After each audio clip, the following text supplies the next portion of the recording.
May I speak to you in the name of the one holy and living God. Amen. This morning I want to share with you some tentative ideas about sin, temptation, and salvation, giving a contemporary interpretation of the mythological language used to describe them in today's readings. But I want to start from the perspective of the body and the body's wisdom. We can think of sin as the rupture of the fabric of relationships, and sometimes even the very fabric of reality. A disruption that we experience within the self, between the self and others, and between the self and God.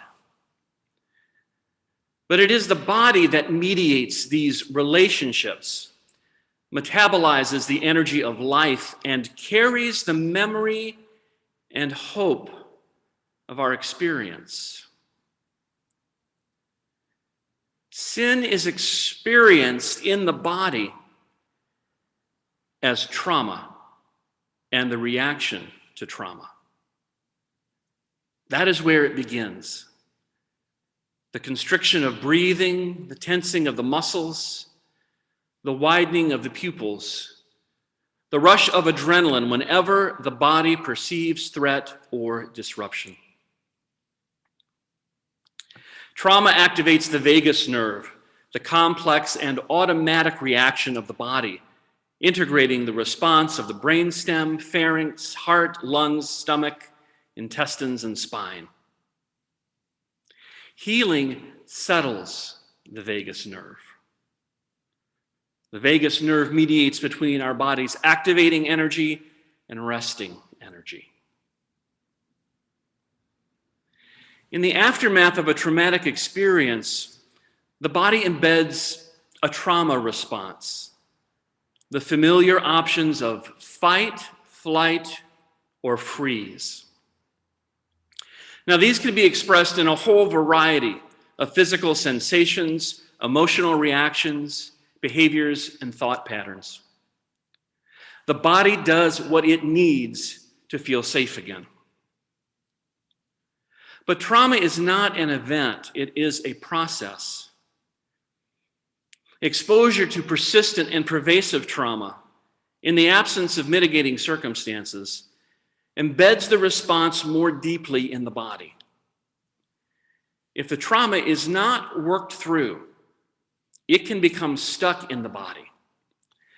And the trauma response can be triggered by seemingly unrelated events, generating reactions that are disproportionate or inappropriate, and can even be destructive to oneself and to others. Unhealed trauma is an embedded bodily response that takes on a life of its own. Trauma is personal.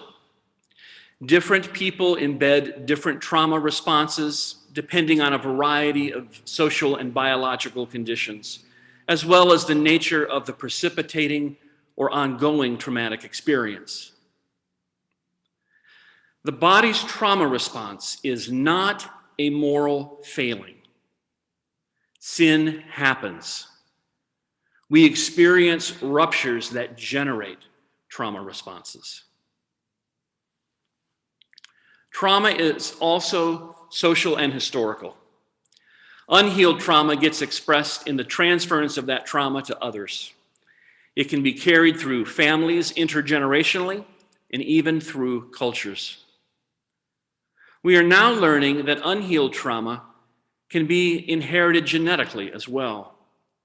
Trauma can change the expression of DNA in our cells, and these can be passed on from parents to children through alterations in the DNA expression of sperm or ova, and through the release of stress hormones affecting the nervous system of the developing fetus in the womb.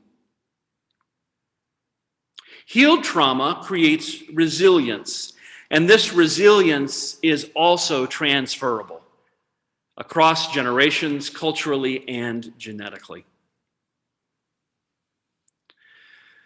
So when Christian tradition speaks of original sin as an inherited trait, what I think it might be intuiting is the reality of historical trauma passed down through both culture and genetics. We carry sin in our body, not because our bodies are bad, but because our bodies have been hurt.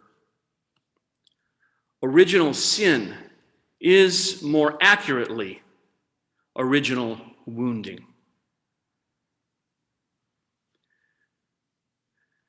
From the perspective of the wisdom of the body, Jesus' baptism and temptation might be seen in a different light.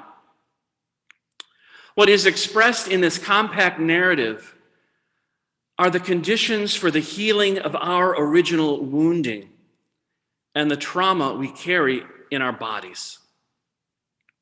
Let me sketch out briefly what I think is suggested by this story. Healing requires community. It is not something that we do alone. Jesus comes to John for baptism with a family and cultural history of both trauma and resilience. We all do. He draws on that resource of resilience, including the movement and ritual that John is offering to heal the trauma of the people of Israel under Roman occupation.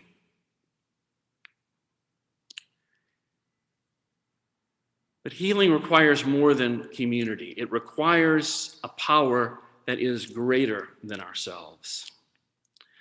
The support of Jesus' community brings him to the healing waters, but it is finally God's power, the infusion of divine love, and the pacific energy of the Spirit, symbolized by the dove, that frees Jesus from being defined by his personal and historical wounds to being defined by this love. But that's not where it ends. The Spirit drives Jesus into the wilderness, where he begins to practice conscious labor and intentional suffering. Now, I believe healing always begins with a felt sense of being loved into our best self, but we still have work to do. We are responsible for our own healing. It requires conscious attention to God's presence and a willingness to acknowledge the reality of our wounds and work through the trauma that we carry. This is a process. We have to learn how to deal with temptations, the people, situations, and circumstances that trigger our embedded trauma responses. We have to learn how to be with these wild beasts with the help of the divine messengers God sends to aid us along the way. Notice in the story that there is a continuous infusion of divine energy so that we can heal. Jesus' 40 days in the wilderness is a reminder of the people of Israel's 40-year sojourn in the wilderness, following their liberation from slavery in Egypt. It took 2 generations for them to heal the trauma of slavery before they were ready to embrace the promise of renewed life. Healing takes as long as it takes. This work is painful. It does require intentional willingness to suffer. But it is what Resma Menakem calls clean pain. It is the pain of standing in our integrity for the sake of healing and growth, so that we don't continue to carry and transmit the dirty pain of our trauma. Salvation, which literally means healing or therapy in the Greek of the New Testament, is just that. The healing of our wounds, both the trauma we have suffered and the trauma we have caused. We can break free from the cycle of trauma. We are not destined to pass on our personal and historic trauma onto the next generation. Though the Bible bears witness to this original wounding, it also bears witness to the original blessing, which precedes and encompasses our wounds. The divine infusion of love, the energy of life in which we live and move and have our being. We can harness the energy of this love to metabolize the energy of our unhealed trauma and transmit resilience to others instead of wounding. When we do so, we bring healing not only to ourselves, but to future generations. This is the meaning of the line from the first letter of Peter, where we are told that Christ also suffered for sins once for all, the righteous for the unrighteous, in order to bring you to God. The passage goes on to suggest that such intentional suffering has a retroactive power to heal the wounds of our ancestors, all the way back to the time of Noah. When we heal, everyone gets better. Freedom from the wounds we carry in our bodies releases energy in service to the healing of the cosmic pain body.